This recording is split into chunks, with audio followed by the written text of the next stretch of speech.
Also breaking tonight, Secret Service records show Hunter Biden took more than 400 flights while Obama and Biden were in office before Hunter Biden joined Burisma. Active fella. Judicial Watch found that Hunter Biden visited 29 countries, including China, 5 different times. 400 flights. That's quite an active fella. Well, joining us now, Tom Fitton, the president of Judicial Watch. Tom, well, first of all, this is fascinating. This and much more about Hunter Biden. Just when you think there's a quiescence descending over the subject, there's Judicial Watch. What do you make of this, his rather active flying? Yeah, he was busy during the first, and this is just the first 5 years of the Obama-Biden administration. This doesn't cover the full 2 terms. It's an extraordinary number of flights. The foreign travel especially ought to be concerning in light of the Burisma Chinese influence peddling scandals. What I think is interesting is what isn't on that list. Ukraine. He gets hired by Burisma, a Ukraine conglomerate, without having evidently to visit the country, at least for the 5 years of the the Obama presidency beforehand. You know, it raises additional questions about how and why he got the job. Yeah, how and why, but you know, there's just within the itinerary, 411 flights. Remember, folks, this is all from Secret Service records. That means he was aboard a U.S. government aircraft without, as far as I know, any kind of portfolio as a federal employee, as a political appointee, but rather a genetic beneficiary of our political system, namely the son of the vice president. Is that correct? Yeah, I'm not sure if he was on government planes. They were cagey as to that question being answered in these documents, and they basically told us to go find it in other agencies. You know, but you raise an important issue.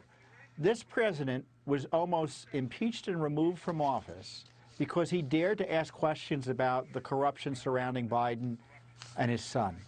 And no one's pursuing this issue, practically speaking. There are a few of us out there. I know John Solomon has a report about some of this today. Rudy Giuliani has done yeoman's work on it. We've got a half a dozen federal lawsuits on it, State Department stonewalling all of them.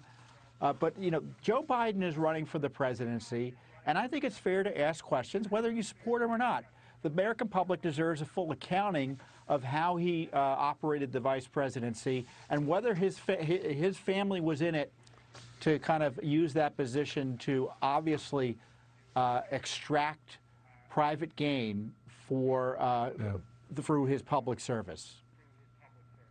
Well, the other question is, if the Secret Service had these records, whether he's on a U.S. government plane, would he not have had a Secret Service detail?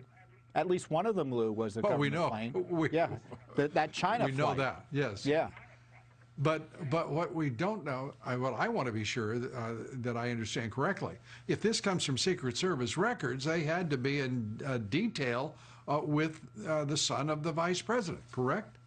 That's right. The Secret Service was with him at all times, which is appropriate. He was the son of the vice president, and obviously the children of the president and vice president, when they're in offices, usually get Secret Service protection. But this is a way of figuring out what he was up to. And you know what's also interesting?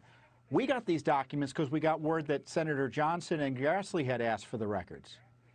They gave us the material they gave them. Congress, the Senate hadn't released the information. The only reason we're seeing it is because we got it and released it. The Senate's sitting on it. If you can figure out what Senator Grassley's doing, you let us know, because I think that is one. I mean, I can't figure out what the guy is doing, his approach. I mean, the Senate right now is a very confusing place, whether Republican or Democrat, but mostly the Republicans. I mean, think about it. Johnson is doing, as you said, yeoman work here, carrying out an investigation. Grassley sat on his hands for his tenure as chairman of the Judiciary Committee. We have now Lindsey Graham, enough said. He's doing basically nothing. but talking out of both sides of his mouth as usual. So, I don't know that I'm a little concerned about where our Senate is and the fact that they absolutely seem paralyzed. Well, it's just pitiful. What's so disturbing is, we had these Flynn revelations this week, more notes confirming Biden's and Obama's involvement in the conspiracy against Trump and Flynn. I mean, this has been a 3.5-year criminal conspiracy effectuated by the FBI and the Justice Department.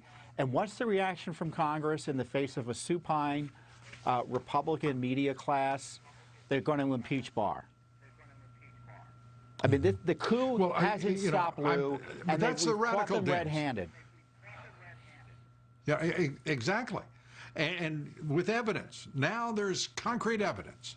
And Peter Strzok, of all people, provided the absolutely, circumstantial evidence that the President of the United States, Barack Obama, was at least in control of what was happening as Spygate unfolded. It's stunning stuff. But I'm not worried about the Democrats and what they do because they are so ridiculous. The American people, I don't believe, even take them seriously any longer. I really believe that. But the Republicans are inert. They are inert and gaseous. They are ridiculous. They do nothing. They stand up for nothing except for the Chamber of Commerce, Wall Street, and the Business Roundtable. Who the hell else do they represent? Oh, maybe China. Well, the exceptions prove the rule in terms of Republican interest in these corruption scandals. But as you point out, institutionally speaking, the committees of Congress, controlled by Republicans in the Senate, have been AWOL on these corruption issues. And they're coming to it. Frankly, I appreciate what Senator Johnson's doing. And Grassley individually has done some good work. But institutionally, Judiciary Committee has let this go by with little inquiry. And the only reason there's any inquiry going on right now is because of the pressure that you're bringing, the Judicial Watch is bringing, and the American people are bringing. This is a major issue. People are outraged. The media doesn't want to tell you about it, but it's the #1 question I get. I'm sure you get it too when you're talking to folks. Why hasn't anyone been held accountable? And, the only answer is that political corruption goes well beyond the radical Dems and the deep state. This is a great tragedy for the Republican Party because we're going into a presidential election that is often said, but this time it is absolutely true. This is the most important election that we will have seen because it's going to determine the direction of this nation for decades to come.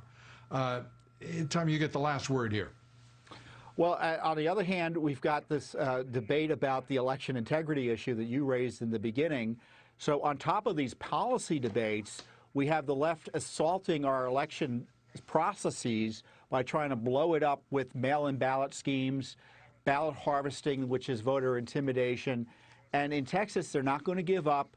So we've got ballots burning in New Jersey, and we're expected to trust the Postal Service to run our elections this year. I tell you, Lou, I fear for the future of the Republic between the assault on the elections, the communist insurrection we're facing, and the supine legislators of both parties.